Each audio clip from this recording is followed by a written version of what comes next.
নমস্কার, নিউজ ভ্যানগার্ডের এক নজরে 25 সকলকে স্বাগত। সঙ্গে রয়েছে শতাব্দী।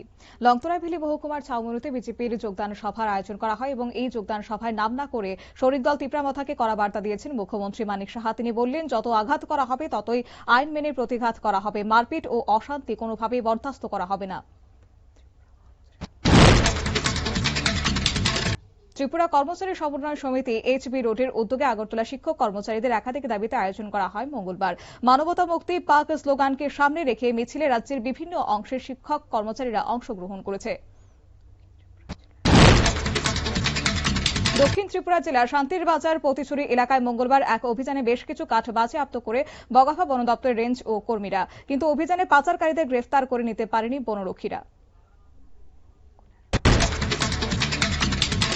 কৈলাসহর রাগনা সীমান্ত দিয়ে বাংলাদেশের সঙ্গে বাণিজ্য বন্ধের দাবিতে মঙ্গলবার বিক্ষোভ দেখায় বিশ্ব হিন্দু পরিষদের কর্মীরা। মঙ্গলবার বিক্ষোভকারীরা রগনা সীমান্তের দিকে মিছিল করে হিন্দুদের উপর অত্যাচার বন্ধ করা এবং রাগনা বর্ডার অবিলম্বে বন্ধ করার স্লোগান দেন।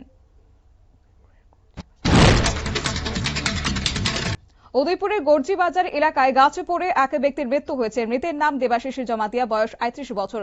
গাছ কাটার সময় হঠাৎ গাছ ভেঙে পড়ে তার মাথায় আঘাত লাগে। স্থানীয়রা দ্রুত তাকে হাসপাতালে নিয়ে গেলে চিকিৎসকরা তাকে মৃত বলে ঘোষণা করে।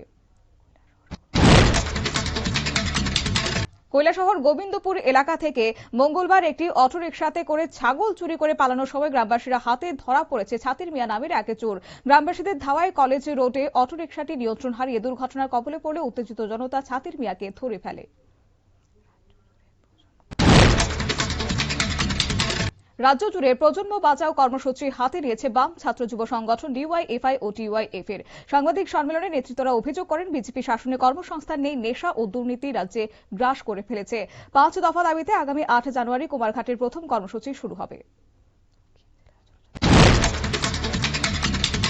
দক্ষিণ জেলার জনজাতি কার্যালয়ে উন্নয়নের উদ্যোগে দুদিনব্যাপী ভগবান বিরসা মুন্ডা ফুটবল টুর্নামেন্টের বালক বিভাগে চ্যাম্পিয়ন হল শান্তিরবাজার মহকুমার একলব্য মডেল স্কুল ও বালিকা বিভাগে বিলোনিয়া সরকারি উচ্চতর মাধ্যমিক বালিকা বিদ্যালয়।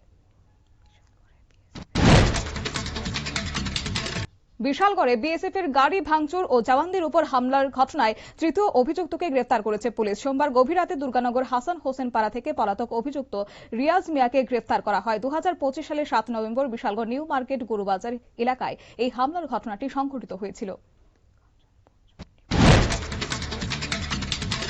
কাঞ্চনপুর চণ্ডীপুর এডিসি ভিলেজে খসিরায় পাড়ায় এক বিজেপি যোগদান সভায় তিপ্রামথা ব্লক কমিটির জয়েন্ট সেক্রেটারি স্বপ্না রায় রিয়াং সহ তিপ্রামথা আইপিএফটি ছেড়ে 149 পরিবারে 390 জন ভোটার বিজেপিতে যোগদান করেছে। এই যোগদানের ফলে কাঞ্চনপুরে বিজেপি সাংগঠনিক ভিত আরও মজবুত হয়েছে বলে মনে করছে রাজনৈতিক মহল। বিশালগড় বাইপাস সড়কে সোমবার রাতে প্রসেনজিৎ দেবনাথের গ্যারেজে তালা ভেঙে ঘরে রাখা 12টি ব্যাটারি চুরি করে নিয়ে যায় দুষ্কৃতীরা। মঙ্গলবার সকালে দোকান খুলতে এসে চুরির ঘটনার বিষয়টি জানতে পেরে খবর দেন গ্যারেজ মালিক পুলিশকে। তদন্তে নেমে পুলিশ ব্রজপুর এলাকার বাসিন্দা সুমন দেবনাথকে আটক করেছে। বিশ্রামগঞ্জকে নগর পঞ্চায়েত গঠন করার প্রস্তাবের বিরোধিতা করেছে বিশ্রামগঞ্জে বন্ধ পালন করেছে সিভিল সোসাইটি।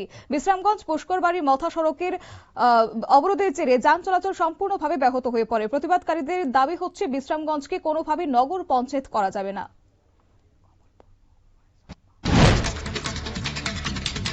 কমলপুর মহকুমার সালমা থানা দক্ষিণ সিঙ্গিনালা এলাকার কাছ থেকে লিপিকা শর্মা রক্তাক্ত মৃতদেহ উদ্ধার করেছে পুলিশ। পুলিশ সূত্রে জানা গেছে, কপালে সজোরে আঘাত করে তাকে হত্যা করা হয়েছে বলে প্রাথমিক অনুমান। ঘটনার তদন্তে নেমে ঘটনাস্থল থেকে প্রমাণ সংগ্রহ করছে পুলিশের ফরেনসিক দল।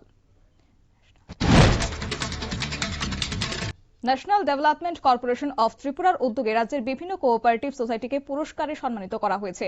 কোঅপারেটিভ উন্নয়ন, স্বচ্ছতা ও কার্যকর ব্যবস্থাপনার নিরীক্ষে তেলিয়ামুড়া মার্কেটিং কোঅপারেটিভ লিমিটেড একটি বিভাগে প্রথম পুরস্কার অর্জন করে। রাজ্য সফরে এসেছেন কেন্দ্রীয় প্রতিমন্ত্রী। রাজ্যে এসে মঙ্গলবার উদয়পুরে ত্রিপুরা মন্দিরে পুজো দিয়েছেন তিনি। পুজোর পর গোমতী জেলা সার্কিট হাউসে জনজাতি মোর্চার নেতৃত্বদের সঙ্গে মতবিনিময় করেন কেন্দ্রীয় প্রতিমন্ত্রী। এরপর জেলা প্রশাসনের আধিকারিকদের সঙ্গে একটি গুরুত্বপূর্ণ বৈঠকে তিনি মিলিত হন।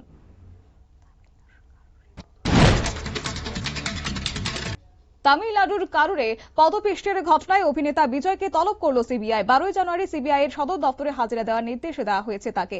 গত বছর সেপ্টেম্বর মাসে তামিলাগা ভেট্রি কাজাগম এর আয়োজিত একটি রাজনৈতিক জনসভায় এই মর্মান্তিক ঘটনাটি ঘটেছিল। পশ্চিমবঙ্গে এসআইআর এর চূড়ান্ত তালিকা প্রকাশের সময়সীমা বাড়ানোর দাবি নিয়ে সুপ্রিম কোর্টে দ্বারস্থ হয়েছেন তৃণমূল কংগ্রেসের রাজ্যসভার সাংসদ ডেরেক ওব্রায়েন। আবেদনে নির্বাচন কমিশনের বিরুদ্ধে পদ্ধতিগত নিয়ম লঙ্ঘন ও একাধিক অভিযোগ তুলেছেন ডেরেক। এসআইআর উত্তরপ্রদেশের খসড়া তালিকা থেকে বাদ গিয়েছে 2,89,00,000 ভোটার। খবর নির্বাচন কমিশন সূত্রে। এর মধ্যে 46 লক্ষ মৃত ভোটার বলে জানা গেছে। নির্বাচন কমিশন জানিয়েছে এই মুহূর্তে উত্তরপ্রদেশে বৈধ ভোটারের সংখ্যা 12,55,56,025 জন। দিল্লির জওহরলাল নেহরু বিশ্ববিদ্যালয় জেএনইউ ক্যাম্পাসে প্রধানমন্ত্রী নরেন্দ্র মোদী ও কেন্দ্রীয় স্বরাষ্ট্রমন্ত্রী অমিত শাহকে নিয়ে উস্কানিমূলক স্লোগান ওঠার অভিযোগ ওঠে।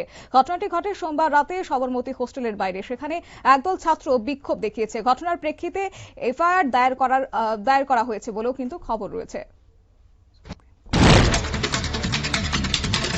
সুপ্রিম কোর্টে আগামী বুধবার বিচারপতি বিক্রম নাথ, বিচারপতি মেহতা, বিচারপতি এনভি 3 সদস্যদের বিশেষ বেঞ্চ পথকুকুর সংক্রান্ত মামলা শুনানি করবে।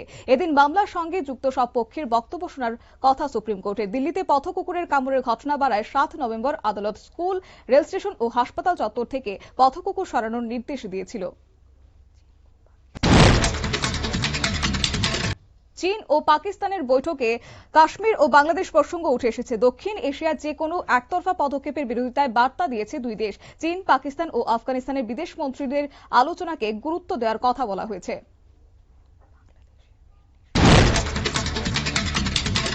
বাংলাদেশে ফের নৃশংস হত্যাকাণ্ডের অভিযোগ উঠেছে। নরসিংদী জেলার পলাশ থানা এলাকায় এক ব্যবসায়ীকে কুপিয়ে খুন করা হয়েছে। নিহতের নাম শরৎমণি চক্রবর্তী। প্রাথমিক তথ্য অনুযায়ী সোমবার রাতে একদল দুষ্কৃতী শরতের উপর হামলা চালায় এবং ছুরি দিয়ে তার মাথায় কোপ দিয়েছে বলে জানা গেছে। ইনকিলাব মঞ্চের আহ্বায়ক ওসমান হাদির হত্যার বিচার চেয়ে মঙ্গলবার পথে নামেন সংগঠনের সদস্যরা। মিছিল থেকে বাংলাদেশে কর্মরত ভারতীয়দের কাজের পারমিট বাতিলের দাবি তোলা হয়। হাদি হত্যার মূল অভিযুক্ত ভারতে লুকিয়ে রয়েছেন বলেও দাবি করেছে কর্মীরা। তাদের বক্তব্য, অভিযুক্তকে হস্তান্তর না করলে বাংলাদেশের আন্তর্জাতিক আদালতের দ্বারস্থ হওয়া উচিত।